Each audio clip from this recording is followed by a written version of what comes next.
in living situations. So I apologize again for chaotic order of these terms.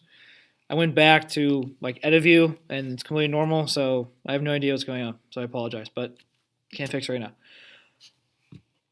We've talked a lot about this. Well, not talked about this directly in class, but we should have seen a decent amount of this international identity activity with all those different pictures. And you going around the room, you should have seen how the living situations of people and the way they operate in their homes definitely changed because of the market revolution.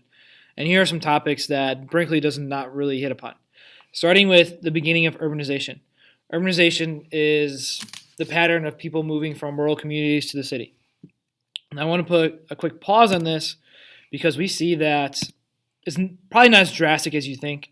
So here's the growth or change, or sorry, growth in the percent of the population that are moving to cities or urban areas. An urban area is actually considered by the Department of Labor of 2,000 people, which seems pretty small, but maybe bigger for you all, be coming from the Charlotte community. But I digress. So we're kind of talking about this time period right here, and we see that it doesn't really even reach 20% until 1870. So, and again, this trend's not moving that quickly. But we kind of see some stirrings of people moving to cities because they want to find jobs in different factories and such. We actually don't see this flip until about almost exactly the year 1920 that we see a flip of the majority of people living in cities. But we have some time until we get there. Source of labor. Don't want to spend a lot of time talking about this because I know I talked about this in both classes. Women were the first people working in these factories. Lowell system, immigrants came. Because they came and they're pretty replaceable, we see that the conditions in factories actually went down. Okay?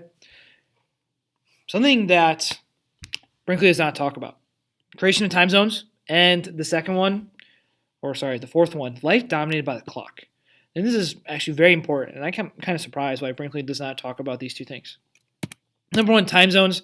So here's currently what the time zones look like in the United States. You should know this, but we are in Central Time Zone, and this is shown in the green. Before the market revolution and the use of railroads, people kept local time. So, for example, let's say right now while I'm recording this, it's 5:06 p.m. in Sherrard. Let's say a couple towns over, let's say in Galesburg. Before the market revolution and railroads, it might be 5 o'clock in Galesburg. Each time had their own set of clocks. And hopefully you kind of see the problem with this with railroads. Going back to our example, a shoe factory owned by Mr. Welch, if you're shipping the shoes from here in Columbus all the way to New York, local time, New York and Columbus are completely different, almost an hour off. And in between that, all the stops on the rail lines and the canal had different times, and they're always not correct, and it was just a lot of confusion. So now that we're traveling faster across the continent, we see the need for time zones. And so everything in yellow, Eastern, green, Central, blue, Mountain West, and then red, we have Pacific time. Very important in communicating the times that goods are going to be shipped at certain locations. As I said, besides communicating with Morse code, if you need a shipment to get from here, or let's say again Columbus, Ohio, from 5 p.m. All the way to New York, if they're on the same time zone, okay, it needs to get there at 9 p.m. All right, well, I know it's 9 p.m. here in Ohio and New York at the same time. We can talk about this forever, but one downside of this is that we actually see a lot less sun time. So the sun rises in the east and sets in the west.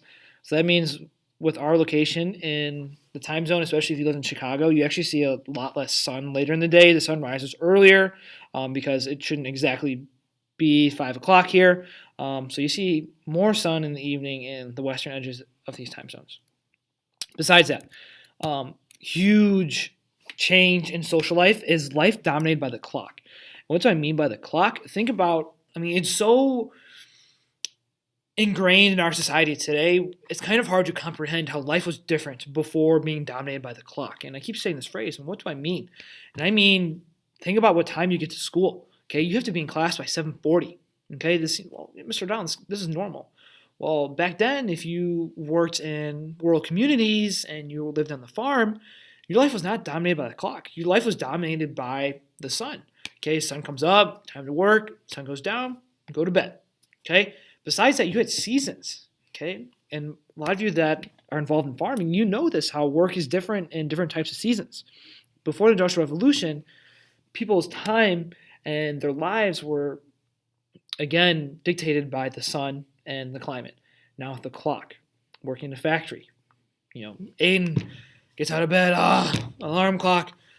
I gotta get up before the sunrise. Never done this before. I gotta be like, maybe like Mr. Munson, getting to work at 4 in the morning. Okay, you need an alarm clock. Your life is dominated by the clock. Aiden's got to clock in at 5 in the morning. He's got to get up at 4. Plus, he's working there till 8 p.m. Okay, and he's got to stay there. He's not going home when the sun goes down. Okay, he's going home when his boss tells him to go home. And so we see that people, their lives are kind of turned upside down, and it's very stressful for a lot of people. And like I said, with the working conditions that are worsened, it's definitely a tough life working in a factory during the market revolution. Last point I want to hit on, exchange of wealth and wealth gap. We see a rise in the middle class. People are able to have ownership in factories. Besides just being a factory worker, they're possibly a manager in a factory, and so their jobs open up because of these factories. So you see a small rise in the middle class. But I really want to focus on this exchange of wealth. Before the market revolution, if you were one of the wealthiest people in the nation, so even our founding fathers, George Washington, Thomas Jefferson, they owned land, a lot of land.